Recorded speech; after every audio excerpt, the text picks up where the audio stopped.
Los evangelistas registran cada uno a su manera lo que podrían haber sido 3 visitas de Jesús a Nazaret durante el tiempo de su vida pública. Esta que acabamos de escuchar es una de ellas. Es interesante comenzar dándonos cuenta de la manera como es recibido Jesús. Cuando él llegaba a otras poblaciones de Galilea, como iba precedido de su fama, al saber que se acercaba el maestro de Nazaret, la gente salía a recibirlo en el camino y apenas entraba a la ciudad, le iban trayendo los enfermos para que los sanara.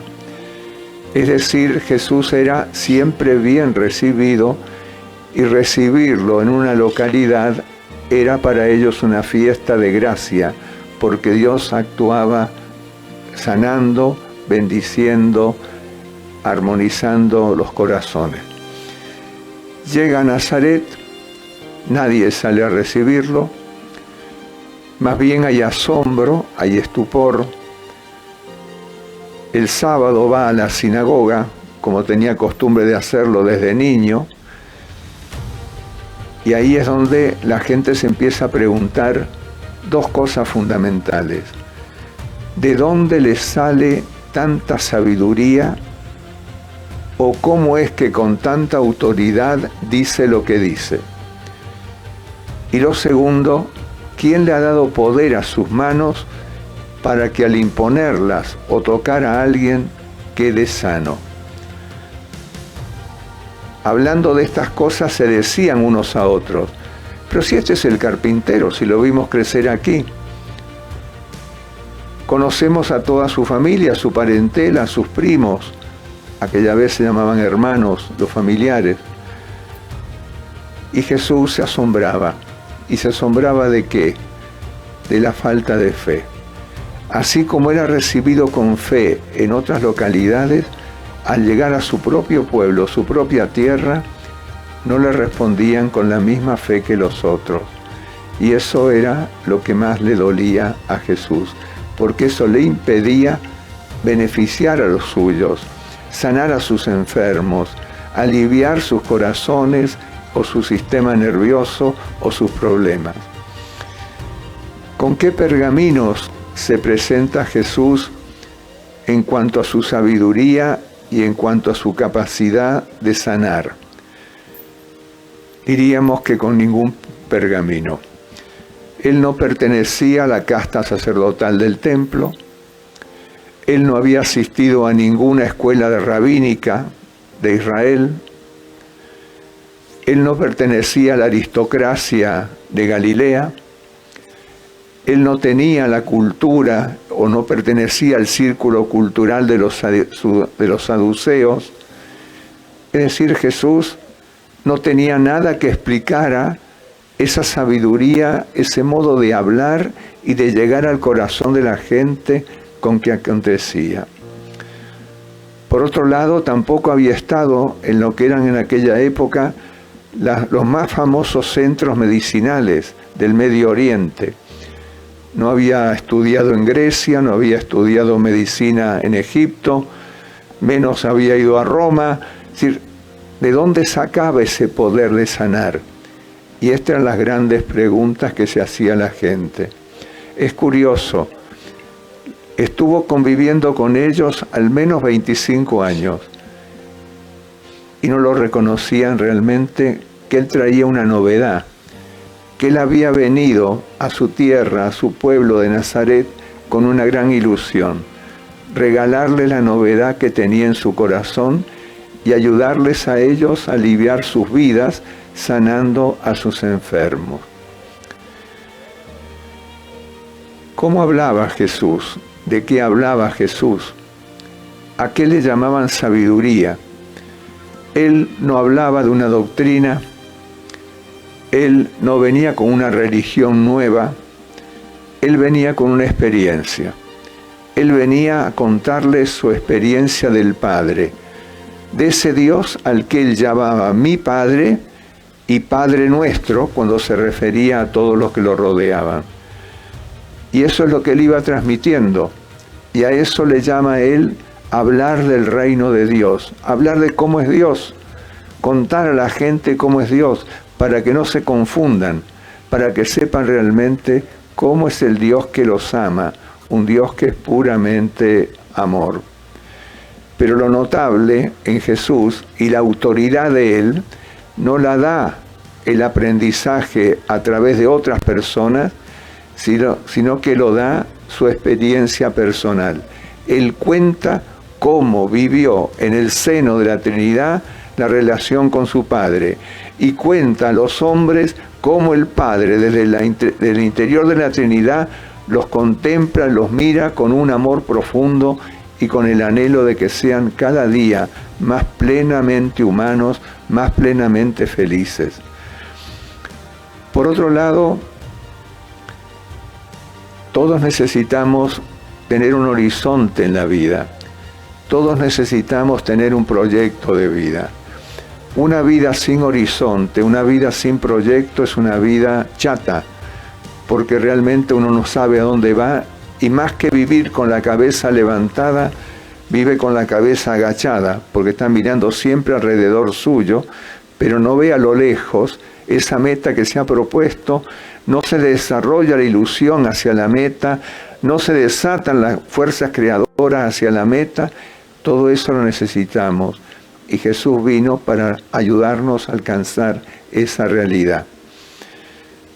Después, el poder sanador de sus manos.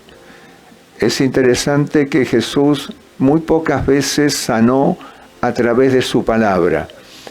Por ejemplo, cuando un mendigo que estaba paralítico le dice: si tú quieres, puedes sanarme, Jesús contesta: quiero, queda sano.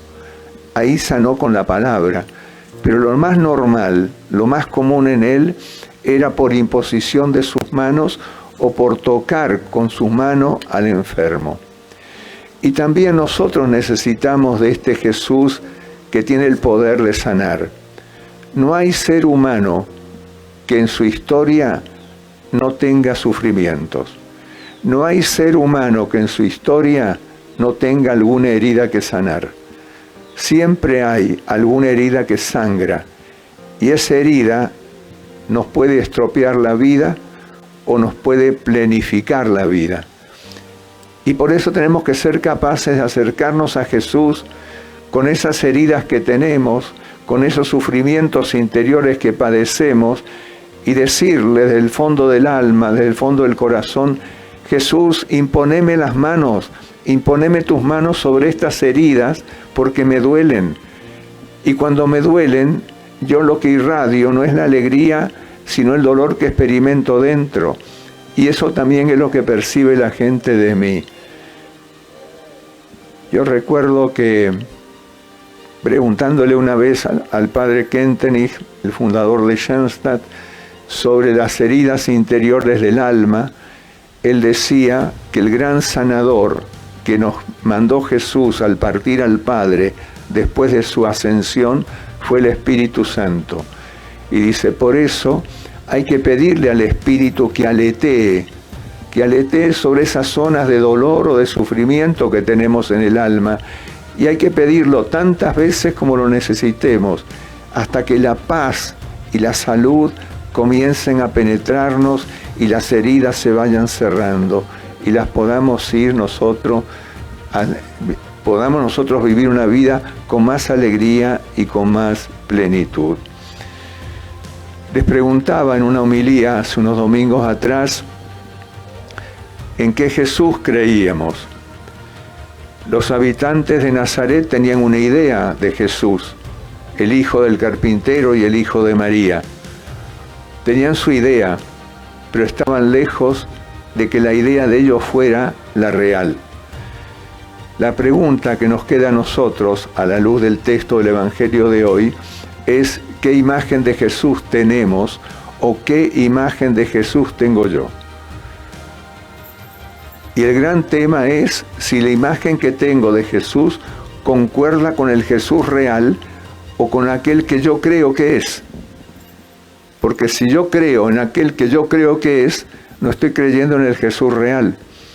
Y entonces me hago, por así decir, un Jesús a mi medida. Hace unos años atrás, un movimiento de iglesia impuso una manera de referirse a Jesús muy particular. Le llamaban el flaco. El flaco hizo esto, el flaco hizo aquello otro.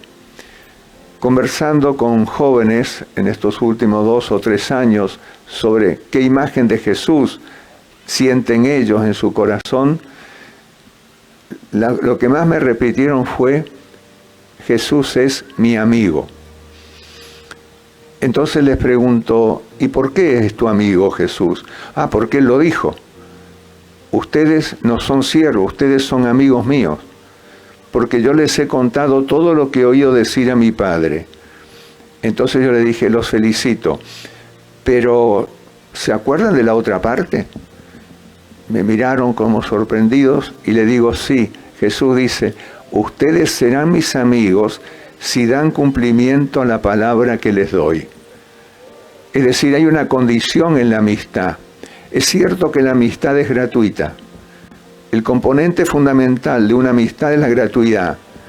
Pero Jesús dice: ustedes van a ser mis amigos, es decir, se van a identificar conmigo en la medida que ustedes vivan su vida de acuerdo a la palabra que yo les digo. Y la palabra que yo les digo no es mía, es la palabra que el Padre me dio para que yo se la transmita a ustedes. Por lo tanto, el garante de la amistad entre tú y yo, vendría a decirnos Jesús, es que los dos hagamos la voluntad del Padre. Porque en el Padre somos amigos, el Padre nos hace amigos, el Padre nos une a nosotros. Bien, pensemos entonces en esta imagen de Cristo que llevamos. Y no nos olvidemos nunca que para encontrarnos con el Cristo real, no podemos obviar la lectura meditada de los Evangelios. Es triste lo que ocurrió en la Iglesia Católica con motivo de la Reforma Luterana. Prohibieron la lectura de la Biblia en las familias. Y 500 años de falencia de la palabra de Dios en la familia. Gracias a Dios hoy estamos recuperándola. Y la estamos recuperándola gracias a los medios electrónicos que tenemos en la mano. Muchísima gente me dice: leo el Evangelio de cada día en mi celular porque lo recibo de tal o de cual. Pero hubo una pausa de 500 años, una palabra pronunciada para ser vivida y no la podíamos ni leer ni escuchar. Y encima, cuando íbamos a misa, o los que iban a misa, escuchaban todo en latín y no entendían nada. Por eso estas contradicciones y por eso la necesidad de enfrentarnos con el Cristo real. Y ese Cristo real es tan real que es el Dios hecho hombre. Tuvo que aprender lo mismo que nosotros, como lo he dicho muchas veces, caminar la vida como la caminamos nosotros, transpirar como transpiramos nosotros, esforzarnos como nos esforzamos nosotros, con una diferencia inmensa, claro. Era el Hijo de Dios hecho hombre, pero se avecinó a nosotros para ser nuestro más próximo, nuestro prójimo. Él se avecinó para ser mi vecino de vida, mi compañero de camino. Por eso los jóvenes que dicen: siento que Él es mi amigo, sienten algo importante.